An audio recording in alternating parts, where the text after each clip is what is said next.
Борисов вновь услышал отдаленный недовольный голос. Живуч, зараза, все еще дышит.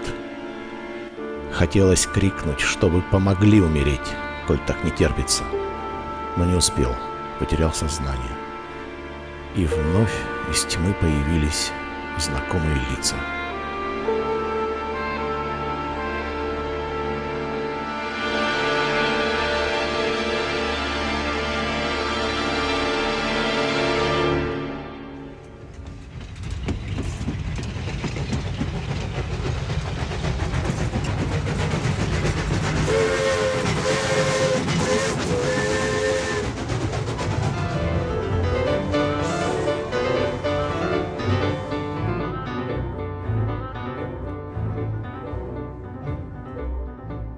Знаменательный день, 4 ноября 1920 года. В этот день Центральный исполнительный комитет РСФСР и Совет народных комиссаров РСФСР приняли постановление об образовании Водской автономной области. Удмуртская интеллигенция ликовала. Надо было подумать о столице. По географическому положению подходил Ижевск, но там проживало всего 2% удмуртов и 91% русских. В Глазове этот процент был выше – 14%. Исходя из простого арифметического подсчета, более подходящим для столицы был Глазов. Но не все было так просто.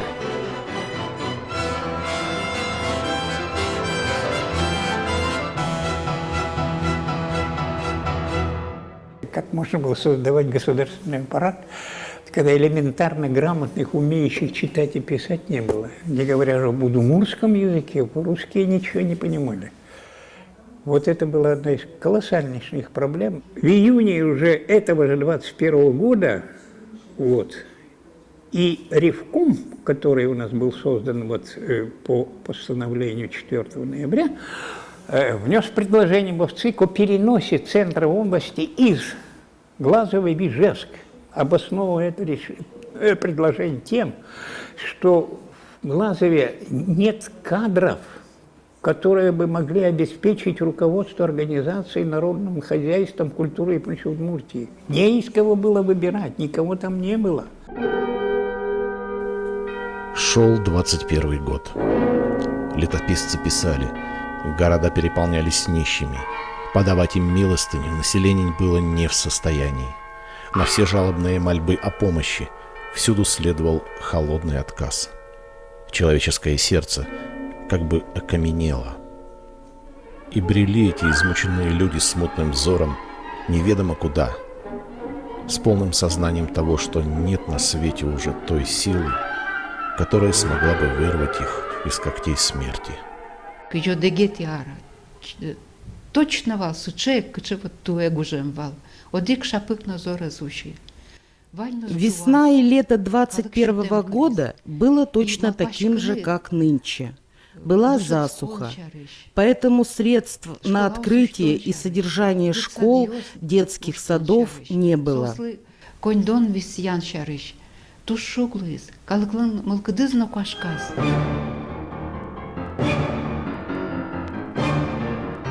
В эти тяжелые дни прошла партийная конференция. Но в докладе ответственного секретаря обкома партии Василия Фомина о национальном вопросе не было ни слова. Трофим Борисов именно это и отметил. На него посыпались обвинения. Борисов работает из-под тишка, и поэтому опасность от национального вопроса может быть весьма грозной. Его основная линия – изгнание из Советов русских. Неожиданную для Трофима Борисова точку поставил Иосиф Наговицын. Не должно быть подразделения на удмуртов и русских. В них должны быть коммунисты.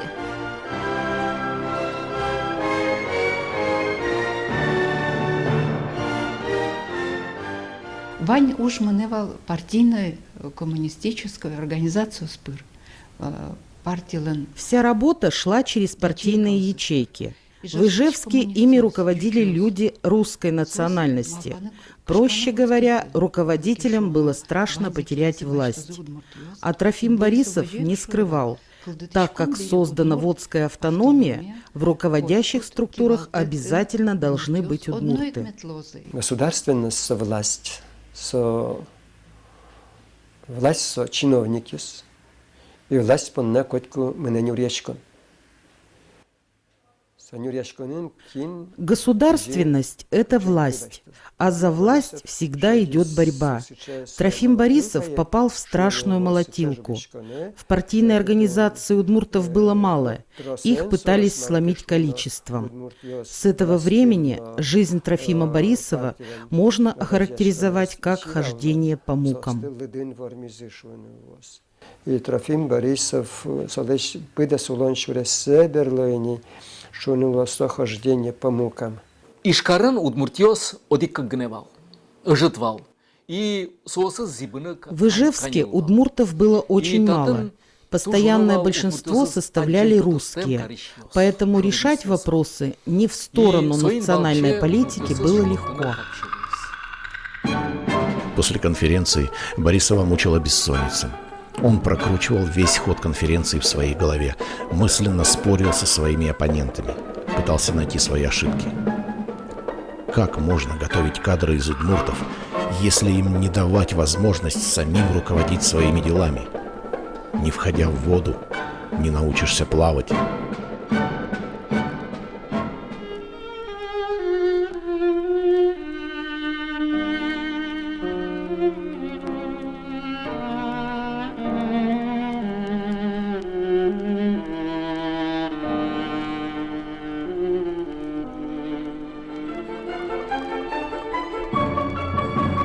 1922 год. Трофима Борисова освобождают от должности заведующего областным отделом народного образования и отправляют заведующим областным земельным управлением. Борисов понимал, что ему, не имеющему специального образования, здесь будет еще сложнее. Но те, кто его сюда посылал, тоже знали об этом. За что бы ни взялся, везде развал. Царил жестокий голод. Трофим Борисов понимал, что без помощи центра область из этого положения не вывести. Он обращается в президиум ВЦИК. Вследствие чего Удмуртию относят к голодающим областям, снимают натуральный налог с большинства властей, обеспечивают продовольствием промышленные центры, выделяют семенную суду. Но Трофим Борисов все равно остается неугоден. Удмуртов комланки вас исчез фоминвал со джучадями, со туш сычев властной, туш диктаторвал и... Руководителем обкома был Фомин, русский по национальности, очень властный человек. Он посчитал, что с Борисовым не сможет работать. Против него завели персональное дело. Якобы Борисов без ведома обкома отправлял директивы в Можгу, где были указания по национальным вопросам.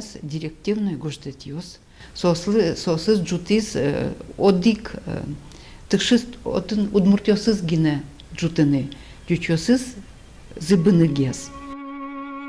В 1923 году проходит областная конференция в Водской автономной области. В числе вопросов – персональное дело Трофима Борисова.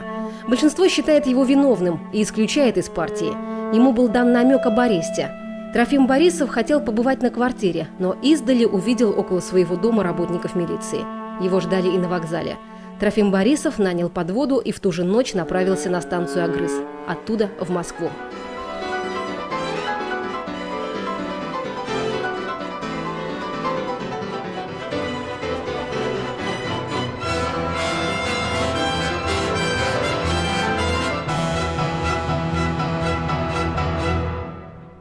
Итак, товарищ Борисов, вы потерпели поражение, утверждающе произнес Сталин, вышагивая по своему кабинету. Надо уметь защищаться, отстаивать свою правоту. Трофим Борисов молча следил за мыслью Сталина. Легко сказать, думал он про себя, а как я мог еще защищаться? Это все равно, что головой биться об стенку. Если бы из ЦК послали кого-нибудь, чтобы объяснить твердолобым политику партии, было бы легче.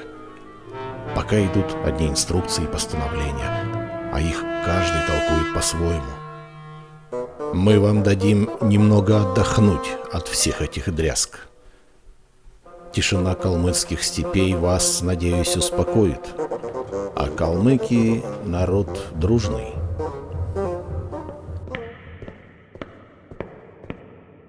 Центральная контрольная комиссия РКПБ восстановила Борисова в правах члена партии, но он должен был уехать.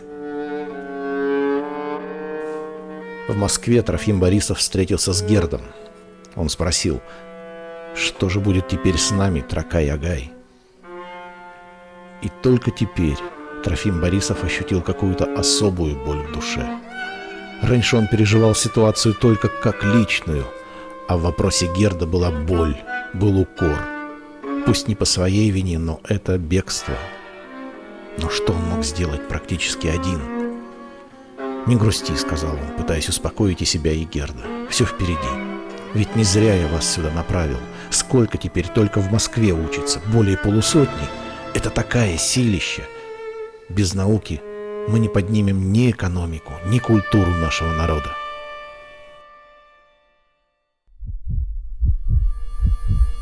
Он слышал свое сердце. Ему казалось, что его стук гулким эхом отзывается по всему бараку. «Я еще жив», — подумал он. Но тело не слушалось, каждое движение причиняло боль. Он снова погрузился в темноту.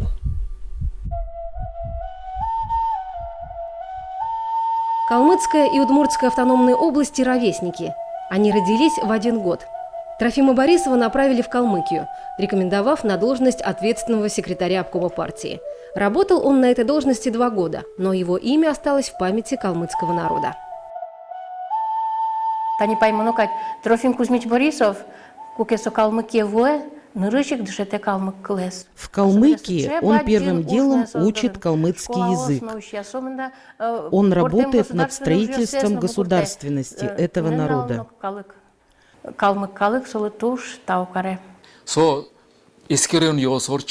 Под его руководством проводились различные исследования.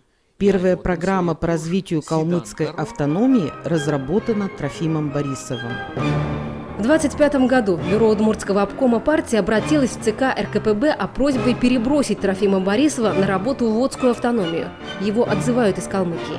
В структуре высшей власти происходят изменения. Иосиф Наговицын поступает в распоряжение ЦК РКПБ.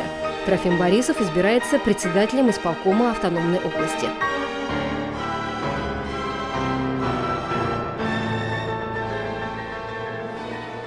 Ну, татын сой тушу мой помитало, то шум потеса помитало.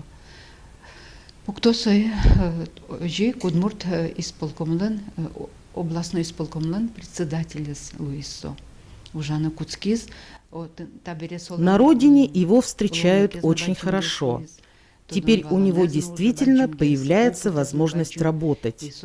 У него уже есть и знания, и опыт, и сделано очень много. Трофим Борисов – хороший хозяйственник. Радиамынвал, туштрос лачтамынвал, Удмурт хозяйстве с джутон, Удмурт крестьян ёслач хозяйство с джутон понна, Удмурт кылез радиан понна тачы, Удмурт калыклэш шам ёссес, елол ёссес, тодан валан понна. На исходе 1925. Уходящий год остался знаменательным. После затянувшейся одиночной жизни Трофим Борисов женится на Александре Морозовой, дочери ижевского рабочего. Их радуют дочери Роза и Клара. Работы было очень много. Трофим Борисов часто задерживался допоздна. Облисполком продолжал ходатайствовать о преобразовании области в республику. Шло проектирование строительства железной дороги Ижевск-Глазов. Был составлен план работы на 15 лет.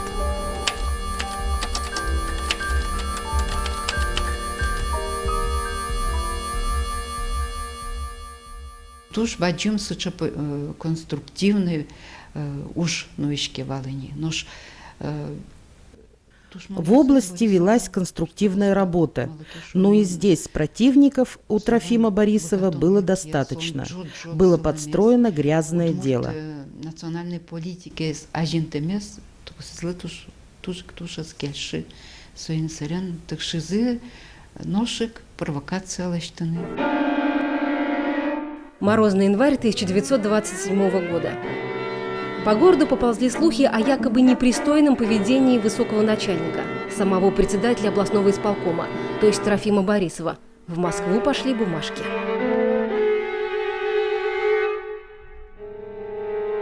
Няня вожизы Но няня за сослен сучеге садями вулем. У Борисовых была няня. Через месяц работы она заявила, что беременна. Беременна от Трофима Борисова. Это потом выяснилось, что она была подставным лицом, так как у руководителя областного исполкома было немало недоброжелателей. Скандал разразился на всю область. Область Тырсолу скандал.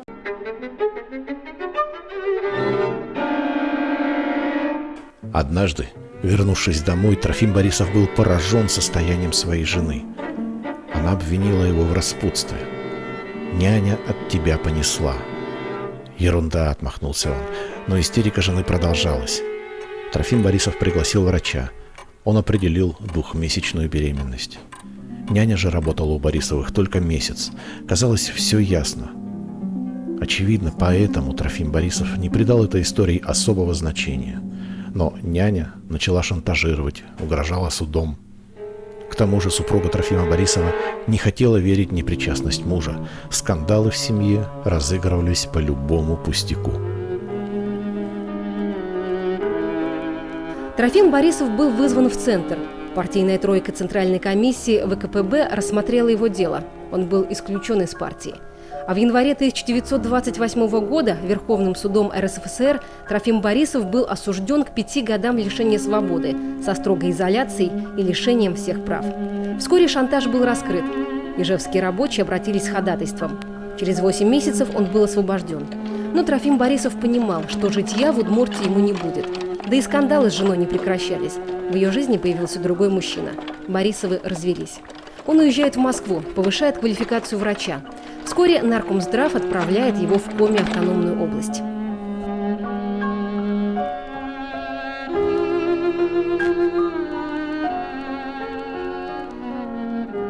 В конце 20-х годов он работал в Коми Республики, заведующим областным отделом здравоохранения. В 1929 году в Удмуртии издается книга «Песни южных ватиков». Это была совместная работа Трофима Борисова с Кузибаем Гердом. Трофим Борисов приезжает в Удмуртию. Это было его последнее свидание с домом. В начале 30-х годов Трофим Борисов едет в Москву и поступает учиться в аспирантуру научно-исследовательского института имени Броннера. Работает врачом.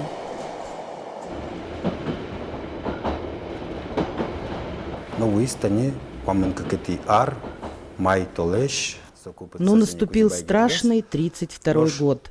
В мае арестовали Кузибая Герда, в январе 1933-го Трофима Борисова. 14 января 1933 года Борисова разбудил стук в дверь. Вошедшие предъявили ордер на обыск и арест. В комнате перерыли все, забрали все рукописи по докторской диссертации, переписку. Трофим Борисов спросил об основании ареста. Ему ответили, что он обвиняется в антисоветской деятельности, принадлежности к контрреволюционной террористической организации «Софин». Борисова доставили в Бутырскую тюрьму.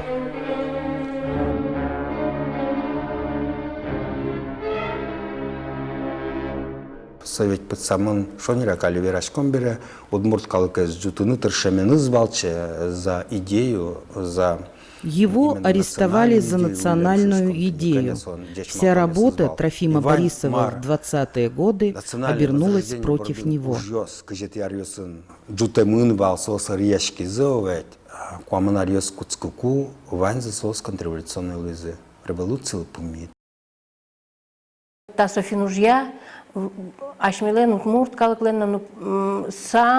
По делу Софин прошло 28 удмуртов.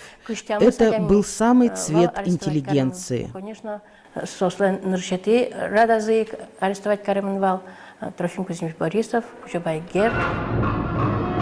Трофим Борисов стал врагом народа. Коллегией ОГПУ Советского Союза в июле 1933 года был осужден на 5 лет лишения свободы. Постановлением особого совещания при НКВД Советского Союза в 1935 году был переведен в Казахстан для отбытия оставшегося срока. Там он женился во 2-й раз. Трофим Борисов писал своей сестре Анне. «Здравствуй, Анюта. От тебя довольно давно получил письмо, но ответ все откладывал. Живу я прилично, хотя город Кустанай неважный. Кругом степь, и в некоторые дни дуют сильные ветры с песочным бураном, что в нескольких шагах не видно человека. Работаю я с перегрузкой, выполняю несколько врачебных должностей, но город небольшой, и мне это не трудно. Дочке моей Нине 15 мая исполнится год, и она уже говорит «мама» и «папа». Она и моя жена Лиза шлют тебе большой привет.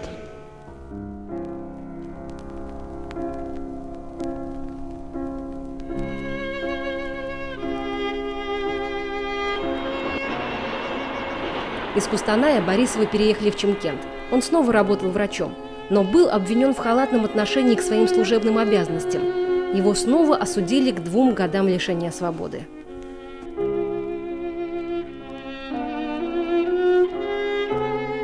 Вань кулем пунустошлок валша демесула алинодур ожекинке янгыш. 30-е годы, если человек был уже осужден, на него вешали всех собак. А Трофим Борисов второй свой срок отбывал по политической статье. Жена не выдержала горя, умерла. Дочка Нина осталась жить у бабушки. Но Трофим Борисов больше ее не видел. По истечению срока его назначили главным врачом инфекционной больницы. Шла война. Больница находилась в тяжелом положении. Не хватало белья, спецодежды, лекарств, топлива. Трофиму Борисову было предъявлено новое обвинение. Карательные органы не щадили врагов народа.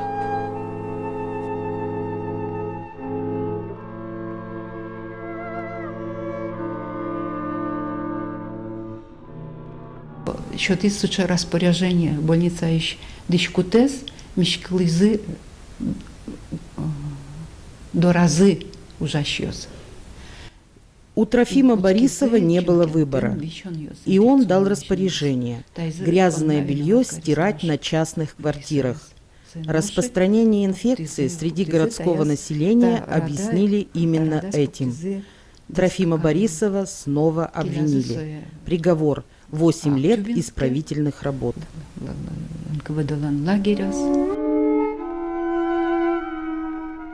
Трофим Борисов пишет своей сестре Анне. «Сейчас, как никогда раньше, я жду от тебя продуктовую поддержку.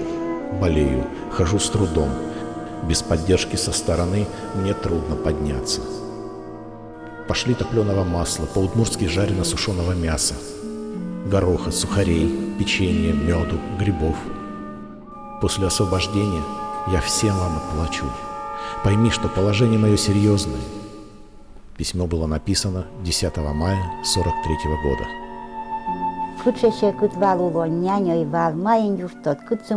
В годы войны всем было тяжело. Из еды не было ничего. Чем мой отец, брат Трофима Борисова, мог помочь? Кроме того, в 30-е годы нас раскулачили. Не было ни коровы, ни лошади. Сокем що тему лисато, августа нільдан конярин, солончувами зужами штуктис. В августе 1943 года Трофим Борисов умер. Умер от болезней и голода. Чулымыз жугишкины дугдис. Именно щутемен.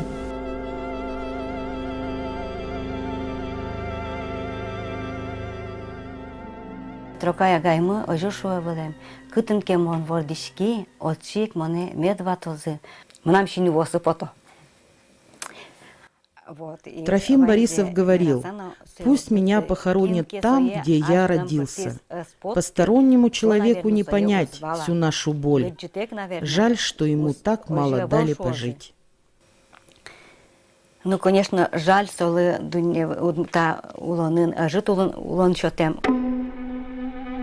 Старожилы и бывшие работники Актюплага вспоминали. Умерших узников хоронили помногу. Не удосуживались выкапывать могилы. Их тела кидали в карстовые ямы. Понятно, что каких-либо отметок о погребенных тоже не оставляли.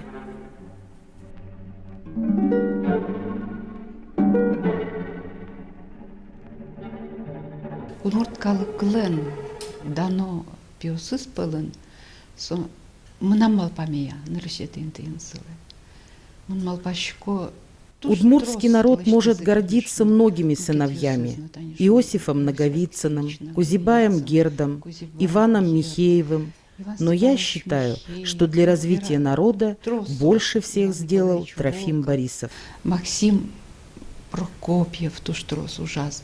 Но ж удмурткалыкез азюнтон понна, туж гесно трослась ты с Трофим Кузьмич Борисов. Мой отец рассказывал о последнем разговоре с братом. Трофим Борисов говорил, что он виноват лишь в том, что он удмурт, в том, что он своими руками чертил карту будущей автономии. Нильпол сычесо подсамынвал, куньпол партияш подтемынно куньполсо вылищ пыртемын партия. Его 4 раза судили, 3 раза исключали из партии. Но только в 1988 году, благодаря его племяннику, который жил в Москве, и Кузьме Куликову, он был реабилитирован. Куликов кивалтис трос выремье сыберетини, со реабилитировать карменвал будесак. Через 47 лет после гибели предъявленные ему обвинения в антисоветской деятельности и преступной халатности были сняты. По всем уголовным делам Трофим Борисов реабилитирован за отсутствием в них состава преступления. Бюро Удмуртского райкома КП РСФСР восстановило его членом КПСС посмертно.